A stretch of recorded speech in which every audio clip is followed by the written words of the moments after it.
It started with a whisper of music outside a bank, a girl spinning, barefoot, on concrete. Most people walked past without a second glance. But one man stopped, and that moment would change everything. The Los Angeles sun had just begun to sink behind tall glass towers, painting the sky in hues of lavender and gold. In front of a busy downtown bank, a crowd had started to form, not for a celebrity sighting, not for a protest or a flash mob. No, this was something far simpler, far more fragile. A young girl, no more than 15, danced barefoot on the sidewalk. Her worn ballet shoes lay discarded nearby, too broken for use. The pavement scuffed her feet, but she danced as though pain didn't exist. A tin can sat near her with a handwritten sign, "Dancing for Dad. Help save his life." Her name was Maya, and every step she took was laced with desperation and love. Her father, once a strong man who lifted her high above his head and called her his little shooting star, now lay in a hospital bed with failing kidneys and no insurance. The transplant waitlist was too long. The private route was too expensive, and time was running out. Some people spared change. Others took videos. A few whispered with pity, but no one stayed. Until he came. At first, Maya didn't recognize him. He wore a black hoodie, a baseball cap pulled low, and carried a coffee cup like any other man out for an evening stroll. But he stopped, not just for a second, but completely. He stood at the edge of the sidewalk, eyes locked on her dance. She spun, landed, and stumbled slightly. Exhaustion tugged at her muscles, but she pushed through it. She had made a promise to her father. "I'll find a way, Dad. I swear." When she finally paused to breathe, she noticed the man still there. He walked toward the can, dropped something in, and looked at her with an expression that wasn't pity, but something warmer, heavier, and filled with purpose. "Hi," he said, soft and steady. "That was beautiful." "Thank you," Maya replied, brushing sweat-soaked hair from her forehead. He knelt beside the can and gently straightened the sign, as if it deserved more dignity. "I'm Keanu." She blinked. "Keanu Reeves." He gave a sheepish half-smile. "Guilty." Maya's mouth fell open. She had watched him in movies with her dad, The Matrix, John Wick, Hardball, heroes who fought the odds. But she never expected to meet him here, like this, at her lowest. "I don't know what brought me here," Keanu said quietly, "but something told me to stop today." And in that moment, Maya's world shifted. Because what she didn't know was that this man, this stranger with kind eyes and quiet strength, wasn't going to just give her spare change. He was about to turn her entire life upside down. Before we continue, subscribe to the channel and like the video so you don't miss tomorrow's video. Keanu stood there, silent for a beat, watching Maya catch her breath. The light of the fading sun cast long shadows behind her, but her presence shone with something else, resilience. It wasn't just a performance. It was a plea. "I've seen a lot of things," Keanu said gently, "but I've never seen someone dance like they were fighting for their life." Maya looked away, suddenly self-conscious. "It's not for mine.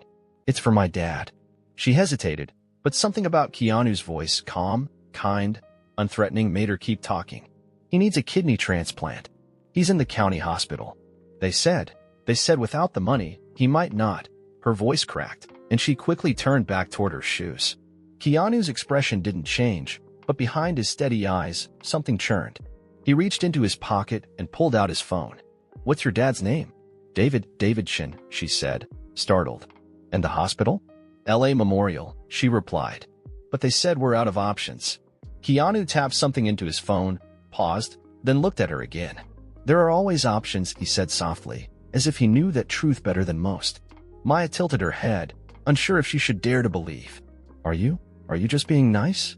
Keanu chuckled, not in mockery, but in that self-aware way of his. "I get that a lot," he said. "But no, I don't do things halfway." He pulled something from his other pocket, a folded bill, and slid it into the tin can. Maya looked down. It was a $1,000 bill. Her mouth dropped open. I can't take this." "You didn't take it," he said. "You earned it." At that moment, a few people nearby began to realize who he was. A couple of whispers turned into murmurs. Phones started to rise. Keanu noticed, but didn't flinch. He leaned closer to Maya, blocking the view of the crowd with his body. "I'm going to help," he said firmly. "But I need you to trust me. Can you do that?" Maya stared at him.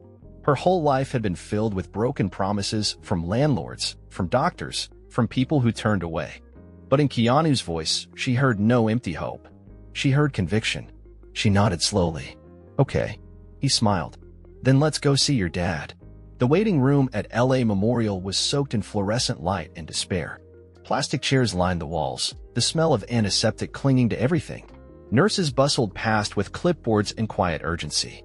Maya walked through the automatic doors, Keanu just behind her, drawing a few curious glances. She clutched her dance bag to her chest as if it were armor. Her father had been moved to the 4th floor 2 days ago, critical but stable, the doctors had said. She didn't know what that really meant anymore.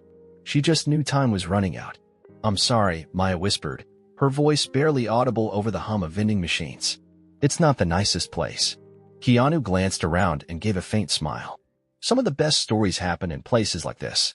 She stopped in front of the elevator. "You don't have to do this, you know." He looked at her, eyes calm and clear. "I've done a lot of things I didn't have to do. But this feels like something I should do." As the elevator doors opened, a nurse turned the corner and did a double take. "Oh my God," she gasped, nearly dropping her clipboard. "You're..." Keanu held a finger to his lips and nodded gently toward Maya. The nurse blinked, understanding. They reached room 412. Maya hesitated, her hand hovering near the door handle. "He's not the same as before," she warned quietly. "He's tired. He forgets things. But he still smiles when he hears music." Keanu nodded. "Then let's bring him a little music." Inside, the room was dim. Machines beeped steadily, their rhythms filling the silence. A man lay in the bed, his face hollowed by illness but still gentle. His skin was pale, his hair graying at the edges. When he turned his head and saw Maya, his lips twitched into a weak smile. "Hey, shooting star," he rasped. Maya rushed to his side, took his hand, and kissed it. "I brought someone," she said, glancing back. Keanu stepped into the light. David Chin blinked slowly. "You look familiar." Keanu grinned. "I get that sometimes." There was a pause, and then David's eyes widened just a little. "You're John Wick." Maya laughed through her tears. "Dad, no, this is Keanu Reeves." David's smile faded into something more vulnerable. "To what do we owe the honor?" Keanu pulled up a chair. "Your daughter," he said simply. The two men sat in silence for a moment, and then Keanu leaned forward. "She danced for you," he said. "Out there, in the street. And I watched. It wasn't just about raising money. It was about you. She was fighting for you the only way she knew how." David's eyes shimmered, his voice barely a whisper. "I don't deserve that kind of love." Keanu shook his head. "You deserve every second of it." A nurse entered and began checking vitals. Keanu stood and gently pulled Maya aside. "Do you trust me?" he asked again. Maya nodded. "Then I need you to go home tonight. Rest. Tomorrow, I'll have answers. I promise." Maya looked back at her father, then at Keanu. For the first time in weeks, her heart felt a little lighter. "All right," she said. "I trust you." But what she didn't know was that Keanu wasn't just planning to make a few calls. He was about to go to war for her family. By the time the sun rose the next morning, Keanu Reeves wasn't sipping coffee or heading to a film set. He was at his private office in downtown Los Angeles, surrounded by phone calls, emails, and a hand-picked team he trusted with everything. On his wall, scribbled on a whiteboard in thick red marker, were 3 names. David Chin, patient. Maya Chin, daughter/caregiver. LA Memorial, current status, critical/no financial backing. Beneath that, a 4th note. Time, running out. Keanu stood at the center of it all. Gone was the soft-spoken man in a hoodie. In his place was the sharp, focused figure Hollywood executives feared when he meant business. But this wasn't about a film deal or a contract clause. This was personal. He called Dr. Elena Ruiz, a renowned transplant specialist he had once helped during a medical fundraiser. She picked up on the first ring. "Elena," he said without hesitation, "I need a consult. Emergency case." "Man named David Chin. Kidney failure?" she asked immediately. "Yes. And he's out of options. Unless we make one." There was a pause. Then, "Send me his charts. I'll clear my schedule." Next, Keanu called his legal team. "I want the fastest possible way to cover all medical expenses for a non-family member without red tape. Find it. I don't care how unconventional." "Keanu, we'd need it." "I said find it," he repeated, voice low, calm, unshakable. Then he picked up his final call to someone he almost never reached out to, a media contact at a major health news network. "Run a quiet check on LA Memorial," he said. "See how many patients are denied transplants because they can't afford it. I want a full list." Discreetly, his assistant, Nora, leaned in. "Do you want this public, Keanu?" He didn't answer right away. He stared out the window, watching the city move beneath him. "No," he said finally. "Not unless it needs to be." But Maya's father wouldn't die in silence. Not on his watch. That evening, as the sky turned violet again, Maya returned to the hospital expecting nothing. She danced again that day, more out of ritual than hope. When she entered room 412, her father was sitting upright, smiling. And next to him stood Keanu. "Hey, shooting star," he said with a wink. "I told you I'd bring answers." Maya dropped her bag and covered her mouth, tears rushing forward. "What did you do?" she whispered. Keanu smiled, and for the first time, it wasn't a movie star's smile. It was something else. "I started something," he said, "and we're just getting warmed up." By sunrise the next day, whispers had already started inside the administrative offices of LA Memorial Hospital. "Did you hear Keanu Reeves is funding a transplant? He's got a specialist flying in? Why this patient? Why now?" Inside a sleek, glass-walled conference room on the 7th floor, the hospital board sat stiffly in their chairs, faces tight with caution. At the head of the table was Dr. Stephen Brandt, chief administrator, a man known more for budget cuts than compassion. He flipped through a folder with the name David Chin on the front. "So we're just allowing a movie star to dictate our transplant queue now," he muttered. Across from him sat Keanu, dressed in a dark blazer, eyes steady, arms folded. "I'm not asking to move anyone down the list," he said. "I'm offering to cover everything. Surgery, post-op, recovery, dialysis, private care. No taxpayer money. No red tape." Dr. Brandt scoffed. "That's not how medicine works." Keanu leaned forward. "No, that's not how bureaucracy works. Medicine saves lives. I'm here to help you do that." Silence filled the room. Then, a younger board member, Dr. Anika Sohal, spoke up, eyes locked on Keanu. "And if we approve this? You realize this opens a door. People will expect the same treatment if a celebrity doesn't step in next time." Keanu's voice dropped to a whisper. "Maybe they should." The words hit hard. Not dramatic. Not preachy. Just true. "Let me be clear," he added, sitting upright. "This isn't about image. You won't see me in the press. But if you deny this man care because his daughter had to dance for his survival in front of a bank, then I will go public. And that, Dr. Brandt, will be your legacy." The silence was crushing. Then Dr. Brandt quietly closed the folder and nodded. "Approved. But don't expect a parade." Keanu stood. "I don't want one." Later that afternoon, Maya arrived at the hospital expecting her usual visit. But as she reached the 4th floor, a nurse rushed toward her. "You're needed in the office." Confused, she followed her into a quiet conference room where Keanu sat beside a social worker, a manila envelope resting on the table. "What's going on?" she asked, nervous. The social worker cleared her throat. "Maya, we ran a background check. Just routine, before medical sponsorships." Keanu placed a gentle hand on the envelope. "And something came up," he said. "About your birth records." Maya blinked. "My birth records?" Keanu slid the envelope across the table. Inside, under pages of hospital authorization forms, was a single adoption file with a name she'd never seen before. "You weren't just raised by David Chin," Keanu said. "He rescued you." Maya's breath caught. "You were abandoned as an infant. David wasn't your biological father. He chose you, adopted you, fought for you, loved you, and he never told you, because to him, you were always his little girl." Maya covered her mouth, her body trembling. "I thought I was saving his life," she whispered.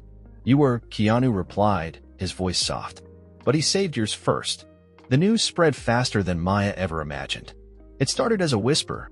Girl who danced outside a bank saves her father's life with help from Keanu Reeves. Then it exploded. Within 24 hours, her story had made its way onto every social media feed in Los Angeles. News anchors praised her bravery. TikToks went viral with clips of her dancing. Her original cardboard sign, scrawled in rushed black marker, was now framed on the wall of the coffee shop down the street. And Maya? She hated it. "I didn't do this to be famous," she mumbled, tugging her hoodie low over her face as she sat beside her dad in the hospital room. "I just wanted to help you." David smiled, his hand now stronger as it rested on hers. "And you did. You helped me live, Maya. But now everyone's watching. Like I'm some charity case." Before David could respond, Keanu stepped into the room, holding 2 cups of warm tea and a folder in his hand. "Maya," he said gently, "can I show you something?" She nodded. He handed her the folder. Inside was a letter. Typed, professional-looking, with a familiar logo at the top. Los Angeles School of Performing Arts. They want to offer you a full scholarship, Keanu said softly. Dance, theater, music, your choice. Maya's eyes widened. What? No, why? I just danced on a sidewalk. No, Keanu said, pulling up a chair. You fought on a sidewalk. You turned pain into art. You turned fear into motion. That's what artists do. She stared at the page. The opportunity felt like a dream too big to touch. I don't know if I can do this. Keanu leaned forward, voice steady. Maya, your father gave you a second chance before you ever knew it. Now it's your turn to take it. David coughed gently. Sweetheart, I spent my life trying to give you a future. But this is your life now. If you don't take this step because of me, then everything I've done doesn't matter. Tears welled in her eyes. But what if I fail? Keanu smiled, that quiet, kind smile that made the world feel a little safer. Then you'll fail bravely, he said. But something tells me you won't. That night, Maya stood in front of her bathroom mirror, holding the acceptance letter in trembling hands. Her reflection stared back, uncertain but burning with the same determination she'd once poured into a dance on hot pavement. And for the first time since this all began, she whispered to herself, I think I was meant for more than sidewalks. The Los Angeles School of Performing Arts was nothing like Maya expected. It was more. Glass-walled studios stretched across the campus like cathedrals to creativity. Music floated through the halls, dancers spun like fire, voices rose in harmony from every corner. Everyone seemed to belong. Everyone had been someone before they walked through those doors. And then there was her. The girl from the sidewalk. The girl who went viral. Whispers followed her from the moment she stepped into the building. That's the girl Keanu Reeves helped. Didn't she dance for money outside a bank? I heard her dad was dying.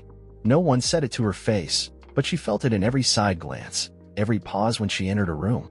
During her first ballet class, she fumbled the routine. Second class, she twisted her ankle during a leap. Third class, she sat in the locker room and cried quietly into her sweatshirt. That evening, Keanu called. How's it going? He asked. There was a long pause. Then Maya whispered, I don't belong here. He was silent for a moment. What makes you say that? They're trained.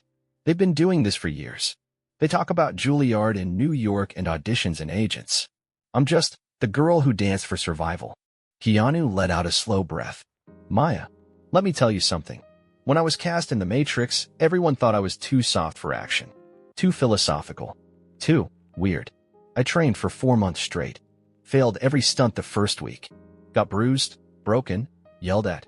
But I kept going. Because I wasn't trying to be the best. I was trying to be real. Maya said nothing. She just listened, the silence between his words giving her something to hold on to.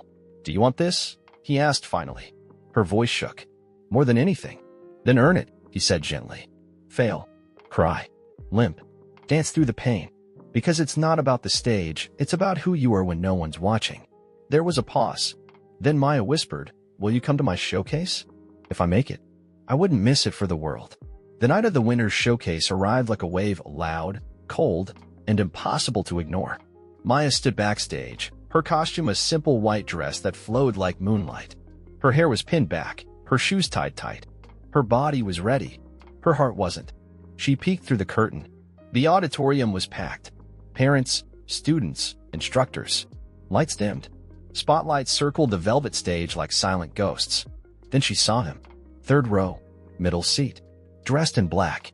Keanu Reeves. He sat with his hands folded, eyes already on the stage, calm and steady like always. Like he believed. Maya took a breath that trembled at the edges. She turned to the mirror in the dressing room, stared herself down. You've danced for the world. You've danced for your father. Now dance for yourself. Her cue came. She stepped onto the stage. The music began. Soft, haunting piano. A piece she had chosen herself. Not classical. Not trendy. Raw. She moved through the opening sequence with precision, every line of her body trembling with effort, with memory, with the ghost of a sidewalk under her feet. She thought of her father's hand in hers. Of that moment outside the bank when the world shifted. And then disaster. Halfway through the final pirouette, her foot landed wrong. A sickening twist. Pain surged up her leg. She stumbled. Barely, just a second. But the silence in the crowd said they noticed. Panic flashed in her mind. This is it. You blew it. She stood frozen, heart thudding like a war drum. Then, from the crowd, a slow, deliberate clap. 1, 2, 3. Others joined.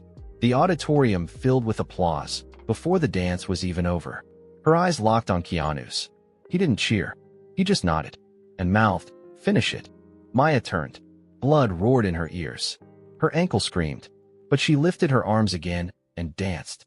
Not with perfection, with purpose, with pain and beauty in the same breath. When the music stopped, there was no silence, only a roar. The entire crowd rose to their feet. Backstage, Maya collapsed onto a bench, cradling her ankle. Tears slipped down her face.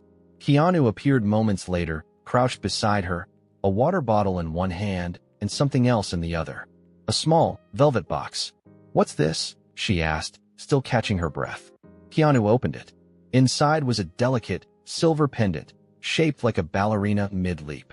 "It was my sister's," he said softly. "She wanted to dance, too. But life had other plans. She told me once, the bravest thing a dancer can do is fall and get up again like it was part of the show."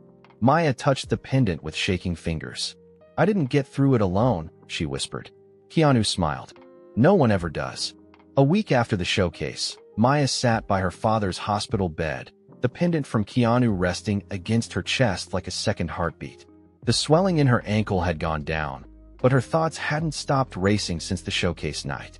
Something had shifted in the air since then, opportunity and the weight of it. That morning, an envelope arrived by courier. Hand-delivered. The emblem on the front was unmistakable. Joffrey Ballet Academy, Chicago. Inside, an offer. Not just a scholarship, a place. Full-time. Housing. Stipend. Mentorship. It was every dancer's dream. But it came with one condition. She had to leave. In 2 weeks. Her father watched her from the bed, his face pale but peaceful. "I saw it in your eyes," he said, voice raspy. "When you danced. You weren't just surviving anymore. You were soaring." "I can't leave you," she said, voice breaking. "What if something happens while I'm gone? What if you need me?" David smiled softly. "Maya, I've needed you every day since you were 8 years old and stood in front of me with a Band-Aid for my scraped hand. You've done more for me than any daughter could. But this," he pointed to the letter, "this is your life now." "But it's far," she whispered. He chuckled. "So was the sidewalk. But you still made people stop and feel something." There was a knock at the door. Keanu stepped in, hands in his coat pockets, a quiet calm trailing behind him like always. "I heard," he said gently. Maya looked up at him, her eyes full of storm. "I don't know what to do," she confessed. "If I go, and something happens." Keanu pulled a chair beside her. "Let me tell you a story," he said. "When I lost someone close to me, someone I loved deeply, I shut down. I stopped dreaming. I thought staying near their memory was the way to honor them. But eventually, I realized they would have hated that. They would have wanted me to live." He looked at her, eyes filled with something ancient and soft. "Your dad doesn't need you to stay. He needs you to fly." Maya's tears fell in silence. "Then will you stay with him?" she asked. "If I go." Keanu didn't hesitate. Every day. That night, she packed. She tucked a note into her dad's nightstand drawer. "You gave me wings, Dad. Now I'm going to use them. Wait for me. I'll be back, and I'll make you proud." He found it the next morning. And in the hallway, as Maya left for the airport, Keanu stood waiting. No big goodbye, just a quiet nod, and a final whisper. "Now dance like the world's already watching." 6 months later, Maya stepped off the plane at LAX, a duffel bag on her shoulder and worn-down dance shoes tied to the strap like Lucky Charms. She was taller, not in height, but in presence. Her movements deliberate, her gaze steady. Her hair was tied back in a messy bun. Her hoodie creased from travel, and yet, she looked like someone who had survived a storm and learned how to harness the wind. Her first stop wasn't a stage. It wasn't a hotel.